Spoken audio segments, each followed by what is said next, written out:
Have you ever felt like something was watching you, following you, on a deserted road late at night? I didn't believe in that kind of thing either. But after what happened to me, I'm not so sure anymore.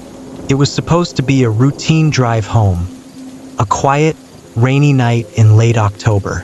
I'd worked late at the office, and by the time I left, the rain had started to pour down in sheets, the kind of rain that makes it hard to see even a few feet in front of you. I wasn't too worried, though. I've driven in worse conditions, and my route home is pretty straightforward. As I started my drive, I noticed that the streets were unusually empty. It was a bit eerie, but I figured everyone was just staying inside, avoiding the weather. The rain pounded on the roof of my car, and the windshield wipers were working overtime. The rhythmic thudding was almost hypnotic, lulling me into a false sense of security. About halfway home, I decided to take a shortcut through a rural area. It was a 2-lane road, winding through dense woods. I had driven this route dozens of times before, but tonight it felt different. The darkness seemed thicker, the trees pressing in on either side of the road. The headlights barely pierced the gloom, reflecting off the slick pavement. Then, out of nowhere, I saw something in the distance. A figure standing in the middle of the road. I hit the brakes hard, the car skidding slightly on the wet road. My heart was pounding as I tried to make out who or what it was. As I got closer, I realized it was a woman, drenched from head to toe, her hair plastered to her face.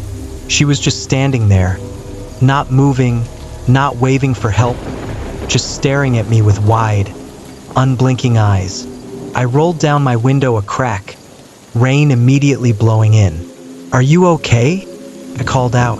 She didn't respond, didn't even flinch. I thought about just driving around her, but something about the way she stood there, so unnaturally still, made my skin crawl. I decided to get out of the car to check on her, which in hindsight was probably my first mistake. As soon as I stepped out, the cold rain soaked through my clothes. I called out to her again, but she remained silent.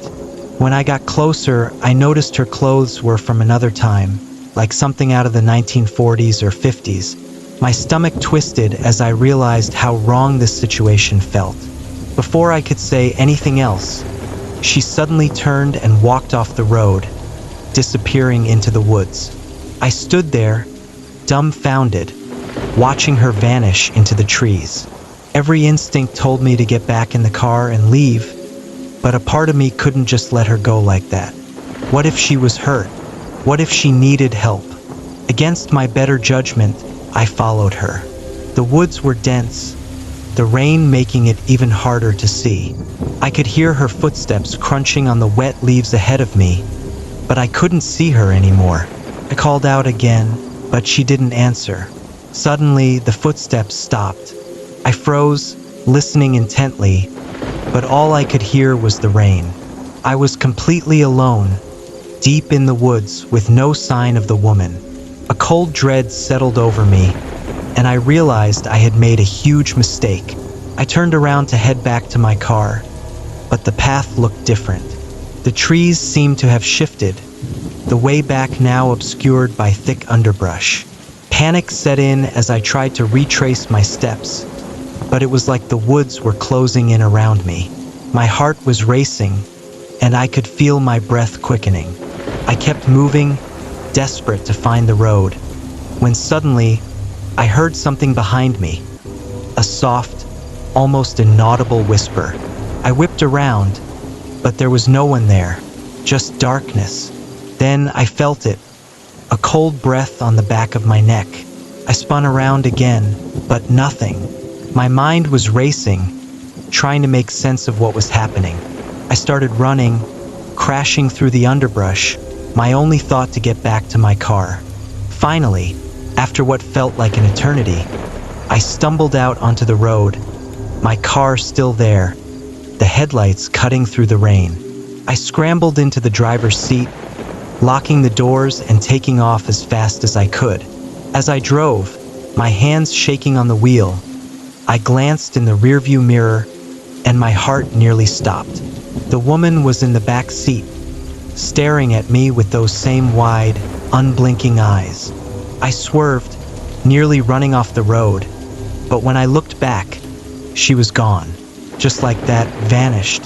I don't know how I made it home that night, but when I finally pulled into my driveway, I just sat there in the car, trying to calm down, trying to convince myself that it was all in my head.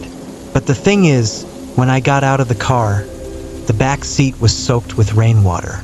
To this day, I don't drive that route anymore, and every time it rains, I can't help but feel like I'm being watched. I don't know who or what I saw that night, but I'll never forget those eyes staring back at me in the mirror. This story still haunts me, and I've never been able to explain what really happened. I just hope no one else has to go through what I did that rainy night.